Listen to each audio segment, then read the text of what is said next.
really appreciated that, because that's the kind of work environment I work best in, something that's planned out. Yeah.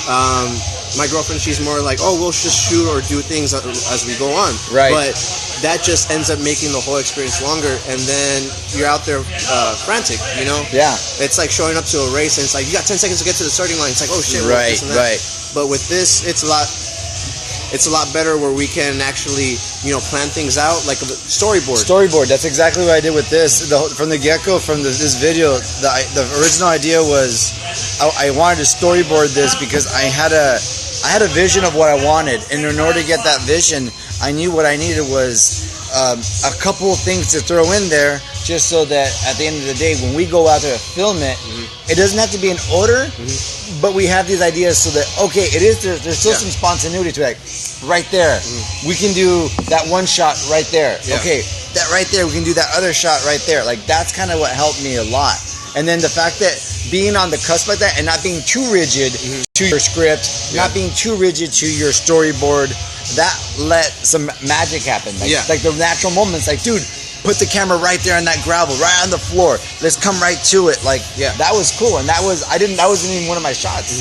And I think now I look back, like, how was that not a shot? Yeah. Like, that made sense. I'm glad you were here for those little tidbits. Yeah. And you gotta be flexible. Like, you can't just go into it with, like, I got my idea and only my idea is gonna work, because then it gets kind of boring that way. And that shines through in the filming of it. Like, people are just there like, okay, what do you want me to do next? And I'm very excited about, you know, going to the next step. Right now, you know, we're getting a feel out for the team, and I think that's what we're creating, a team. I'm really glad Gus, you know, he's not here right now, but he was really it was amazing meeting Gus, if he's watching, you know. And then moving forward, like, it can grow into a bigger and bigger thing, where eventually we can do, like you were saying, maybe like a monthly video or some sort of video that, you know, these are great videos that we can do, like, to promote your gravel ride, and then later on something that's monthly and scheduled. Just to promote the riding, man, because for me, like, there was nothing we did. The next step. Yeah, there's nothing that we did today that was really that hard.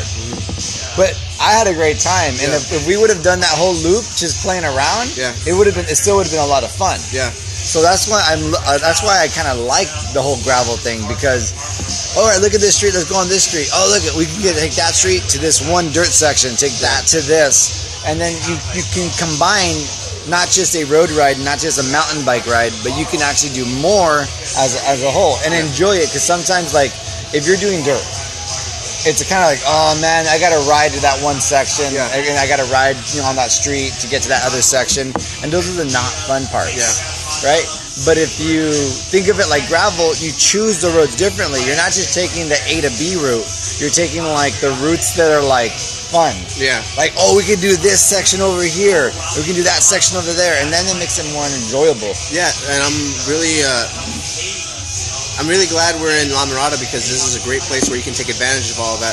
I'm from LA, so, you know, the most I can do for, you know, getting on gravel is just like a really broken up street. Right. You know, so getting out here, it's great that you can mix it up, just going from the special areas around here, like around back behind the shop, or going up to Turnbull and getting on the streets to get to Turnbull. Guys like me, we have to, you know, ride out. I have to drive out for maybe an hour if I want to see some dirt. And La Mirada is not far. You know, it's that perfect space in between. So I think that's representative of what, like, gravel and cyclocross is. It's like that perfect space in between. And I'm glad that, you know, it's not a race. So no, you're getting guys into it that have never this seen whole it. thing is not a race, and that was key from the get-go. What I want to do is more like an introduction. It's an introduction to dirt and road in the same ride. And that, for me, that's what gravel's for me.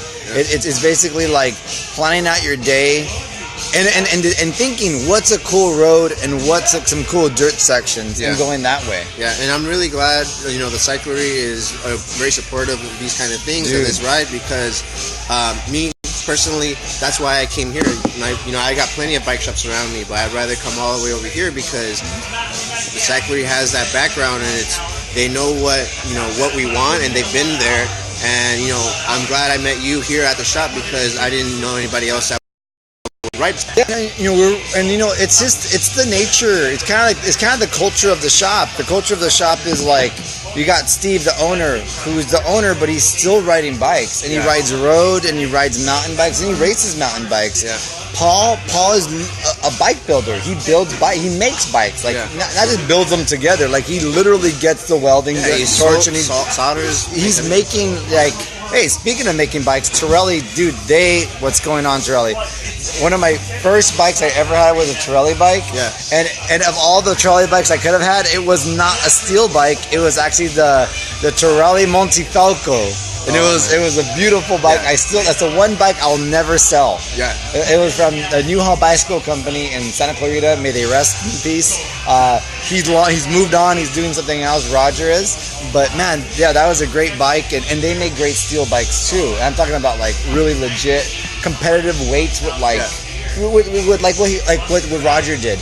Roger has like a 19-pound bike with heavy wheels. Yeah. He could easily make that 18, 17 pounds, and that's comparable. And I think the misconception of bikes sometimes is it has to be carbon. Yeah. It doesn't have to be carbon.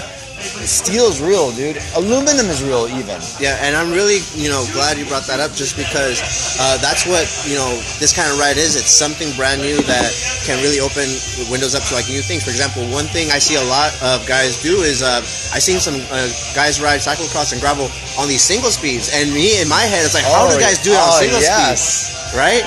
So that's something I want to try later on, like with these different kind of bikes. A single speed on a cyclocross, it's like, I don't know how I would do it, but these guys do it. These guys are just like monsters, just mashing up these hills. Yeah, and that's the beauty of it. It's that balance. It gives you one more thing to like have fun with.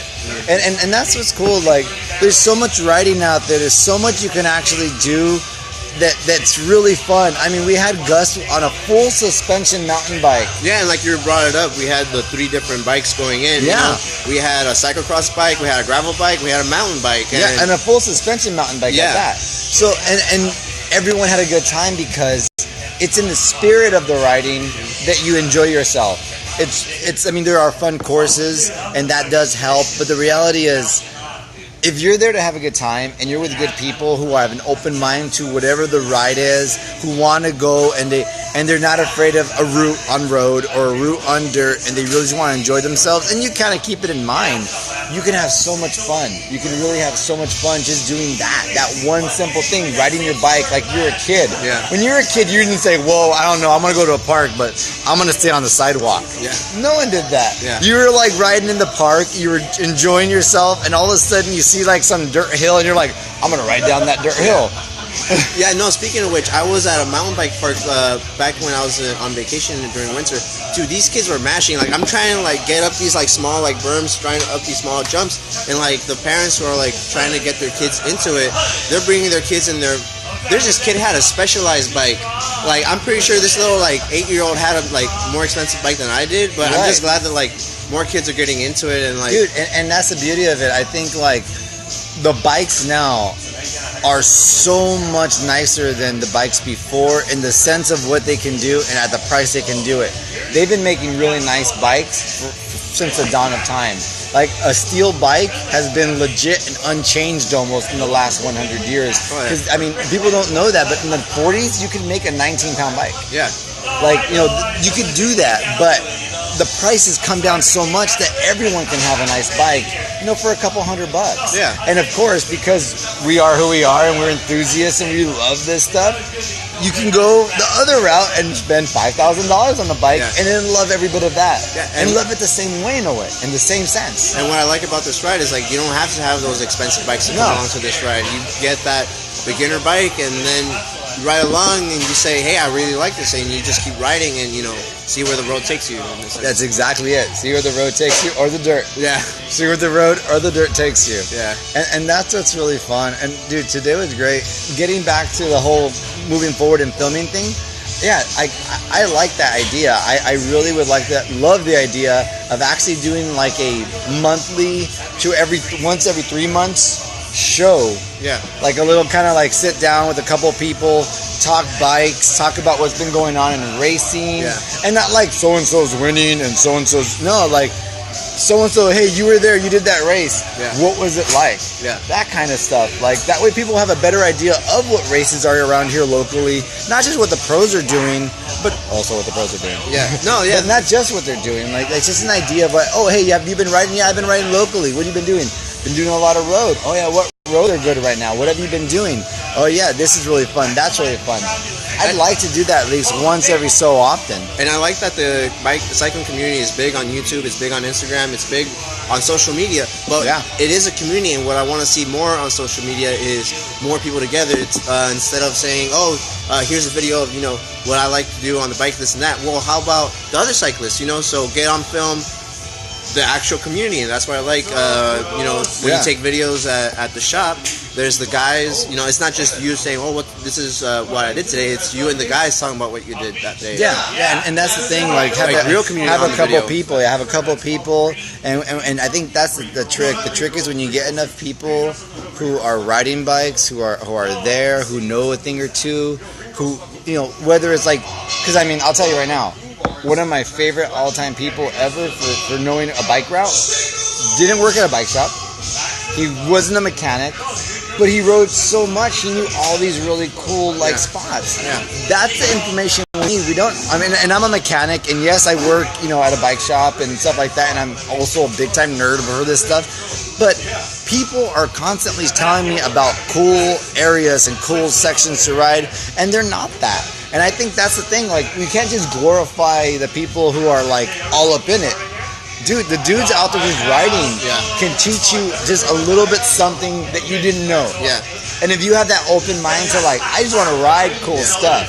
And that's what I like. We talked about that a little while ago, off the camera when we were talking about how maybe the new generation, they're more connected, but a little bit more distant because they're not. You're on social media and you're talking to everybody, but not really face to face. But like, for example, me, when I met you, I didn't really meet you over social media. I met you on social media after.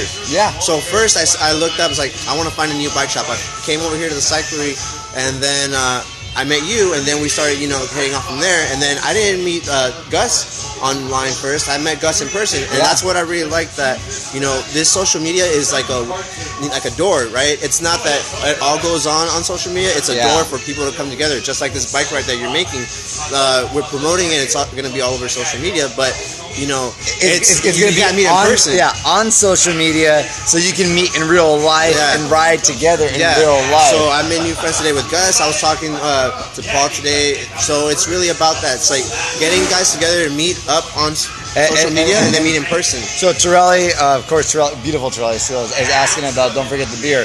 Well, I am enjoying a beautiful, what was it? It's a Stone, what's it?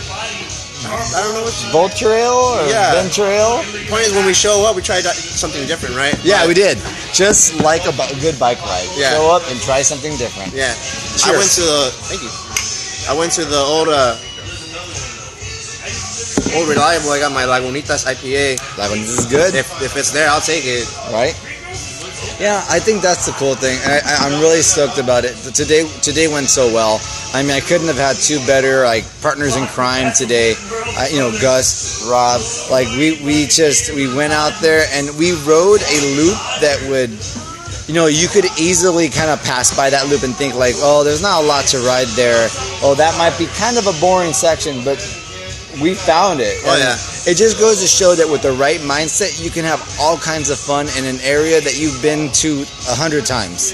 What makes it fun is just being there with new people and being there, because if I would have ridden that ride, it would have been fun, but not as fun with these guys. So. Yeah, and that's the thing, our summer gravel series, it's really about that. It's really about, hey, come test out this new idea.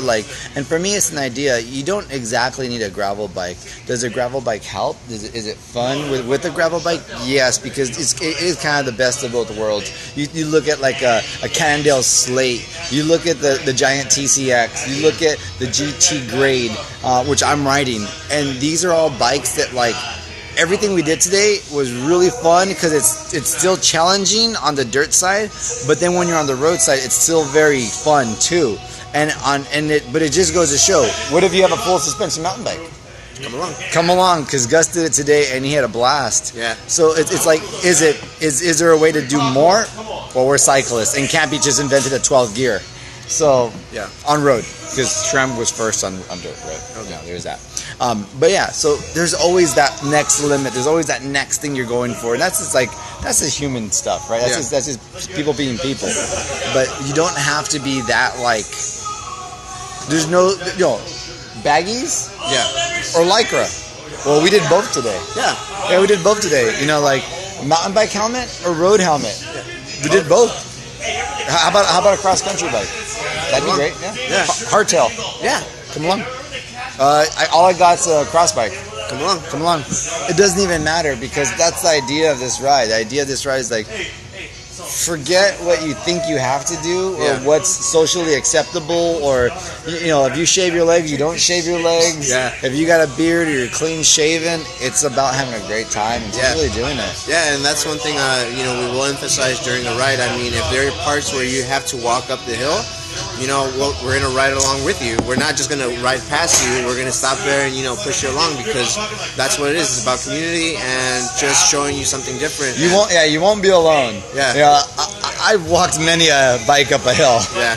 Let me tell you, and you know what? Sometimes that's the funnest part. I mean, after you hike a bike up there, you get to a section that you wouldn't have tried at all. Yeah. So because you were afraid to hike a bike, you actually missed a very nice, beautiful dirt trail after that. Yeah, I mean, getting into cyclocross, sometimes I would see these obstacles, like these sand pits or like these jumps, and I would say, "Whoa, how am I supposed to get over that?" And then I would see guys get off their bike, and I'd say "Oh, so I guess this would be a great practice going on the road and learning how to mount and dismount and pick up a bike." It's just everything comes together. So just come along. Well, I'm really stoked. I'm glad I shared it with you and Gus. And Gus can't be here. He had to go do some errands, but he stayed for the whole shoot. And it was great. And I think the next step is on me now, right? Yeah. I think I have to do some editing and get this video out soon. So I'm hoping to do that within a week or two because I do have 3 beautiful children and a wonderful, beautiful wife. So I got do that too. Yeah. And speaking of my boy Mad, he has a concert today. He plays percussion at his local school. That's cool. So I'll be there tonight. I'll do the dad thing. So we'll see about that.